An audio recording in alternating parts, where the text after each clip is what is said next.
अब जैसे मान लीजिए आपने प्री निकाल लिया, जैसे अभी बच्चों का कट ऑफ आया, प्री निकल गया, तो उसके बाद अब अगला चरण क्या होगा? तो अगला चरण होता है शारीरिक माप। दो चीजें होती हैं इसके अंदर में, एक होता है पीईटी और दूसरा होता है पीएसटी।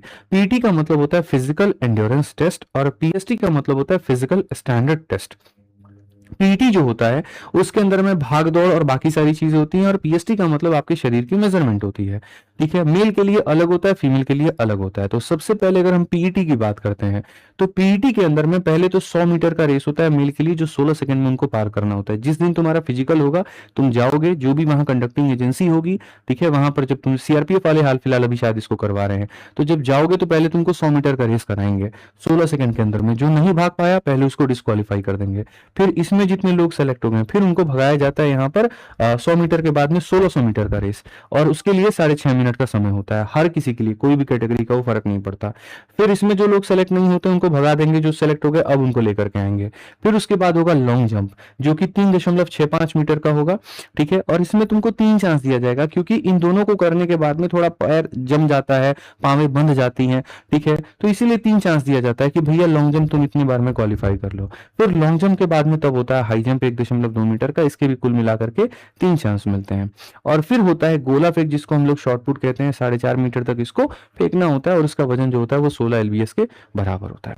अगर ये सारी चीजें तुम करते हो तो ये होता है तुम्हारा पीईटी का पार्ट, फिजिकल एंड्योरेंस टेस्ट। ठीक है, जब ये सारा क्वालिफाई कर लोगे तो उसी दिन उसी जगह पर तुम्हारा पीएसटी भी होगा।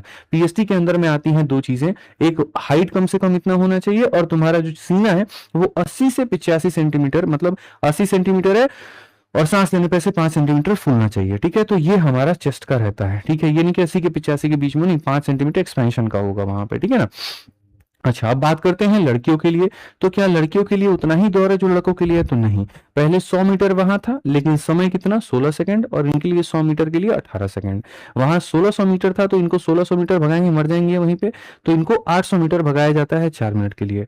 ठीक है, फिर उसके बाद ये दोनों जैसे क्वालिफाई करेंगे तो उनका हाई जंप और इनका हाई जंप अलग रखा जाता है। इनका अगर आप देखोगे तो लॉन्ग जंप 3.65 का है, तो यहाँ पर इनका 2.7 का है। यहाँ पर इनका जो है हाई जंप 1.2 मीटर का है, तो यहाँ पर इतना है। और इन्हें गोला फेंकने वाला काम नहीं दिया जाता है, यहाँ पर ये नहीं रहता है। तो ये इनका हो गया पीईटी, और ऊपर में हो गया पीएसटी। इनके में अगर हम बात करें तो सिर्फ हाइट का है, चेस्ट का यहाँ पर कहीं पर कोई मेजरमेंट नहीं होता। ठीक है, लेकिन इन दोनों के साथ साथ, चाहे वो मेल हो चाहे वो फीमेल हो, मेरे भाई जब आप फिजिकल क्वालिफाई कर लेते हो तो उसी समय आपको एक बात की हिदायत दे दी जाती है कि वजन पर अपना नियंत्रण रखें। ठीक है, वजन कैसे कैलकुलेट होता है? बीएमआई यानी बॉडी मास इंडेक्स से। आपका जो हाइट है और आपका जो मेरे भाई कहीं ना कहीं यहाँ पर ये है हाइट हो गया, और एक और चीज बॉडी मास और वजन हो गया, मतलब उसका एक रेशियो होना चाहिए। ठीक है, मतलब उम्र और एक तरीके से जो हो गया हाइट, इस तरीके से एज और उसके आधार पर एक रेशियो होना चाहिए कि इस उम्र में इतने हाइट पर शायद इतना ही वजन हो। ठीक है, इससे ना कम ना इससे ज्यादा, तो वो एक पर्टिकुलर वजन होता है जो बीएमआई कैलकुलेटर में आप अपना भी कर सकते हो कैलकुलेट, और उतने वजन पर मेरे भाई आपका आना पड़ेगा। अगर आप उस कैटेगरी में उसमें फॉल नहीं करते तो आपको डिस्क्वालीफाई कर दिया जाता है डीएमई में, मतलब डिटेल मेडिकल एग्जामिनेशन में।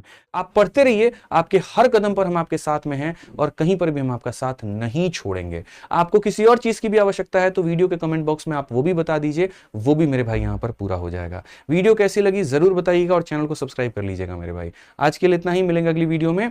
जय हिंद भाई, धन्यवाद।